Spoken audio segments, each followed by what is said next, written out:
Herzlich willkommen zu Grundlagen der Videobearbeitung mit dem Windows 10 Video Editor. Wir schauen uns nun die wichtigsten Funktionen des Editors an. Als erstes Öffnen des Video Editors. Es gibt zwei Möglichkeiten, unter Windows 10 zum integrierten Video Editor zu gelangen. Variante 1. Öffnen Sie die Windows 10 Fotos-Anwendung. Klicken Sie rechts oben auf die Schaltfläche Neues Video und wählen Sie Neues Videoprojekt oder klicken Sie oben in der Navigationsleiste direkt auf Video Editor. Variante 2. Öffnen Sie direkt die Windows 10 Anwendung Video Editor. Wählen Sie Neues Videoprojekt und benennen Sie dann Ihr Projekt.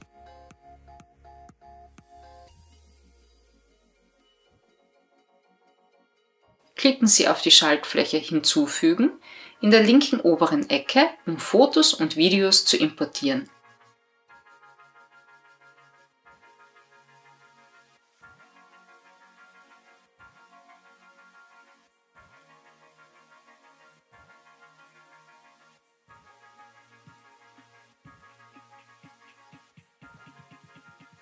Ziehen Sie Ihre Fotos und Videos auf das Storyboard unten, um diese in die gewünschte Reihenfolge zu bringen.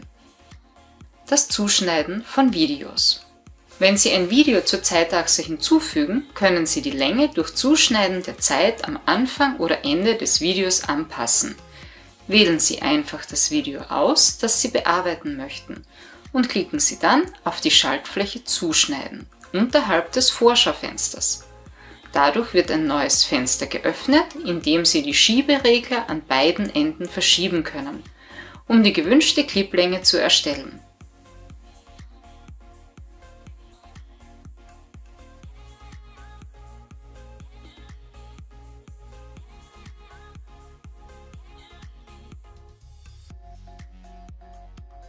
Um ein Video in zwei Teile zu teilen, wählen Sie das Video auf der Zeitachse aus und klicken Sie dann auf die Schaltfläche Aufteilen unter dem Vorschaufenster.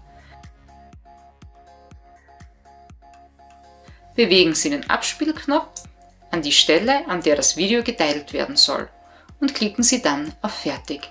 Dadurch kehren Sie zur Zeitachse zurück, wo Sie nun beide Clips sehen. Die Anzeigedauer der Fotos anpassen. Eine Besonderheit am Video-Editor in Windows 10 ist die Möglichkeit, Fotos und Videos zum selben Projekt hinzuzufügen. Sie können ein Foto nicht teilen oder zuschneiden, aber Sie können die Dauer, die es auf dem Bildschirm angezeigt wird, anpassen.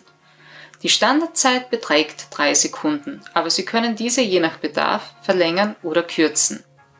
Um die Dauer eines Fotos in Ihrem Projekt anzupassen, wählen Sie das Foto aus, indem Sie darauf klicken und dann auf die Zahl 3,0 klicken, um eine andere Dauer für dieses Foto zu wählen.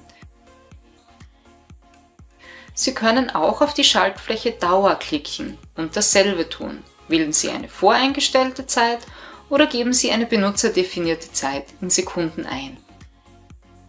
Text zu Videos hinzufügen. Text kann zu Fotos oder Videos hinzugefügt werden. Das ist praktisch für Titel oder zusätzliche Informationen. Wählen Sie das gewünschte Medium aus und klicken Sie auf Text. Es öffnet sich ein neues Fenster, in dem Sie aus einer Vielzahl von verschiedenen Textstilen wählen können.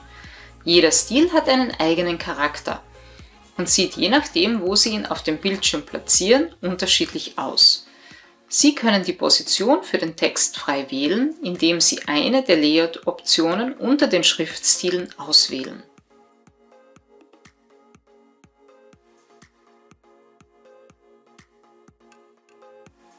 Haben Sie den gewünschten Text erstellt und platziert, können Sie die Dauer der Anzeige im Video einstellen. Ziehen Sie dazu an den beiden Ziehpunkten, um die Start- und Endzeit für den Text zu wählen.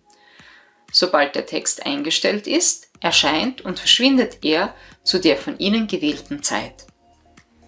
Sie können auch eine Titelkarte an den Anfang Ihres Videos oder als Übergangspunkt zwischen den Szenen hinzufügen. Die Titelkarte ist ein leeres Dia mit Text darauf. Suchen Sie nach der Schaltfläche Titelkarte hinzufügen unter dem Vorschaufenster und fügen Sie dann Text hinzu.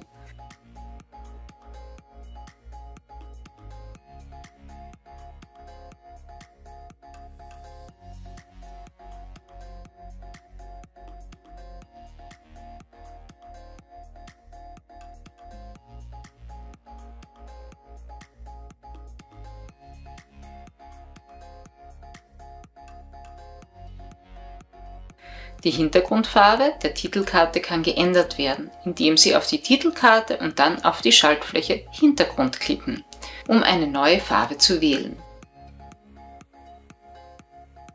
Sie können so viele Titelkarten hinzufügen, wie Sie benötigen. Verwendung von Foto- und Videofiltern. Verleihen Sie Ihrem Video ein unverwechselbares Aussehen, indem Sie eine Vielzahl von Videofiltern wie Sepia, Schwarz-Weiß, Denim und mehr anwenden. Die Filter können auf jedes Foto oder Video in Ihrer Zeitleiste angewendet werden. Sie werden nicht auf das gesamte Video angewendet, es sei denn, Sie wählen jeden Clip einzeln aus und wenden den Filter auf diesen an. Um einen Filter anzuwenden, wählen Sie das Foto oder Video auf Ihrer Zeitachse aus und klicken dann auf die Schaltfläche Filter unter dem Vorschaufenster. Sie können die verfügbaren Filter in der Vorschau anzeigen, indem Sie auf die verfügbaren Stile auf der rechten Seite des Filterbildschirms klicken.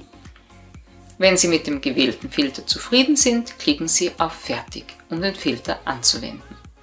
Die Bewegungsoptionen im Videoeditor.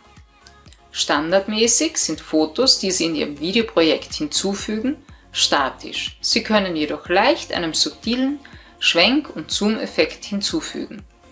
Wählen Sie einfach das Foto aus, das Sie animieren möchten, und klicken Sie dann auf die Schaltfläche Bewegung.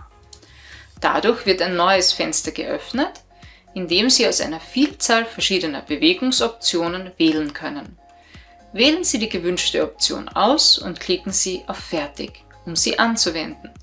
Bei Bedarf können auch Bewegungseffekte zu Videos hinzugefügt werden. Hinzufügen von Musik. Es gibt eine Reihe vorgefertigter Musikstücke im Videoeditor, die Sie kostenlos und frei von Urheberrechten in Ihrem Video verwenden können.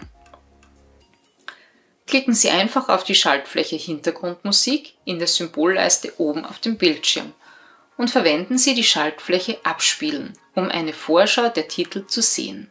Wenn Sie den gewünschten Titel gefunden haben, markieren Sie diesen mit einem Klick und klicken Sie dann auf Fertig. Windows ändert Musiktitel automatisch, sodass sie zur Länge Ihres Videos passen. Es gibt keine abrupten Stops oder Ausblendungen, wenn Ihr Video endet. Die Musik wird perfekt auf die Länge Ihres Videos abgestimmt. Wenn Sie später einen zusätzlichen Videoclip hinzufügen, passt sich die Musik entsprechend an die Länge Ihres Videos an. Wenn Sie zum Beispiel ein paar Fotos herausnehmen, passt sich die Musik ebenso an. Das verleiht Ihren Videos auf jeden Fall ein gewisses Maß an Professionalität. Speichern und Exportieren von Videos. Es kann sein, dass Sie Ihr Projekt nicht in einer Sitzung fertig bekommen. Windows speichert alles automatisch, während Sie arbeiten, und Sie können den Videoeditor sicher beenden, wenn Ihnen die Zeit davonläuft. Um später zu Ihrem Projekt zurückzukehren, starten Sie einfach die Fotos-Anwendung oder den Videoeditor und wählen Sie unter Meine Videoprojekte das zu bearbeitende Projekt.